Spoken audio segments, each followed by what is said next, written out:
What's up guys, happy Thursday and welcome to Merciful this week. Every week we bring you the best films and TV shows from Amazon, Netflix and Sky, so you haven't got to sit for a load of trailers. So, cinema ticket winner has yet to come forward and claim the 2 Odeon cinema tickets since it's Christmas and I'm feeling very jolly. What I'm going to do is give you a second chance to win them. All you need to do is leave a comment in this video, hit like and make sure you're a subscriber, and then I will be doing a second draw if the original winner does not come forward. So I've got 2 Odeon cinema tickets. If you're watching this video via Facebook, make sure you're logged into YouTube and don't forget to subscribe. It really would be appreciated as I am working really hard on the channel. Without further ado, let's see what I've been watching this week.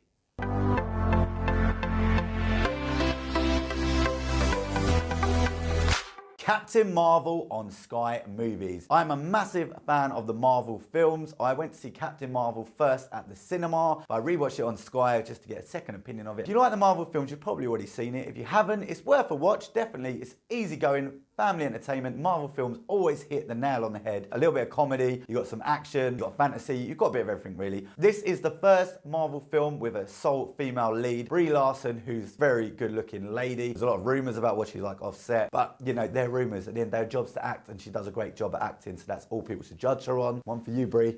Call me. The story is about a girl who's a pilot and then basically something happens to her and then she obviously gets these powers. And it's set in the 90s, which is really cool. So there's lots of nostalgia for someone my age, and I used to work at Blockbuster. One of the opening scenes is her falling through a Blockbuster video store, so that brought back a lot of good memories. Big shout out to my ex-Blockbuster colleagues. Love you guys still, man. Best times ever. Love that job. Overall, it's worth a watch. You've got a few other big actors in it. Samuel L. Jackson is also in this one as Nick Fury. He adds the comic value to this movie. It's a good one. Grossed a massive number, but I think that was a bit misleading. I think the reason it did so well at the cinema, and maybe the same with Black Panther, was solely on the fact that everyone was just so loved in Marvel, you know, after some of the Avengers films that they got into it. So you're going to go watch every single one of them. It's obviously a storytelling about her, which leads up to Avengers Endgame, her appearance in that potentially. Overall, well worth a watch. Very easy going. It's Marvel. You can't really go wrong. Disney Marvel hits it out on the head every time. Let me know what you think of this one in the comments below and which is your favourite Marvel film to date. I'll write mine in there too.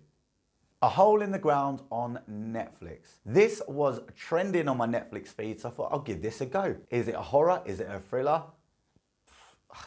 I can't really tell you. I've watched it, did not really find it amazing. It's an okay film. It's very slow. There's not much dialogue. I think it's meant to be a horror, sort of suspense, but it's one of these kind of recent films where you don't know whether something's a horror or if it's going on in the person's head, you know, sort of the mental illness side, or if it's, you know, actually happening. You know, and it's kind of been done to death a bit now. It's getting a bit boring. Like, give me something new. Feed me. I'm hungry. Entertain me. The story is about a woman and her kid. It's set in Ireland, but it's got a kind of Swedish tone to it. It reminds me of a lot of Let the Right One In. So it's got that kind of feel to it. Not much dialogue, a bit slow, a bit gritty. A woman and a kid who go stay in the woods somewhere. The kid goes running off one day, and then when he sort of comes back up from this hole, almost finds him near this hole, and then she doesn't think it's actually a kid. It's really hard to explain this film. It's kind of sci-fi, a bit of a horror, it's a bit of a psychological thriller. It's trying to be all these things, and really, it doesn't truly deliver on all of them. A watchable film. It's quite average. I wouldn't rush out to see it. If you've got nothing else to watch, might be worth a watch to get your opinion on it. For me personally, didn't really like it that much. I probably wouldn't watch it again. In fact, I wouldn't watch it again. But if you are into horrors or sci-fi, it might be worth a watch. I might be way off. Sometimes these things trend and it's just because it's new and everyone's watching it. I think that's the case for this one. But I might be wrong. Let me know what you think in the comments below.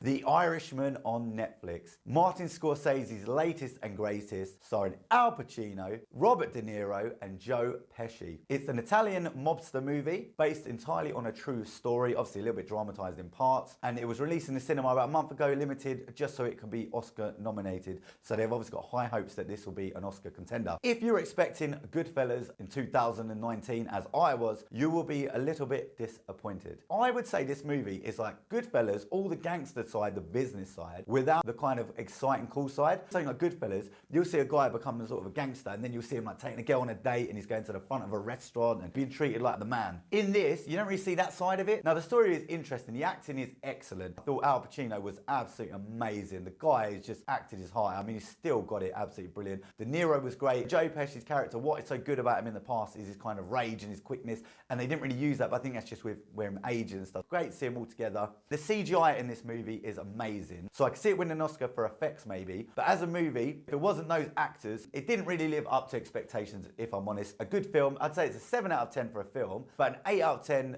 just solely on how good the acting was and the fact everyone's together. So I'd probably say sort of an 8 out of 10. Definitely worth a watch, but it wasn't the best film I've seen this year, and it probably isn't even in the top 3 best films, maybe not even the top 5. So overall, worth a watch, but it wasn't as great as I thought, although it was very, very good. I'm not always right, as you know about Hereditary, you all hated it, fine. So let me know what you think in the comments below about The Irishman.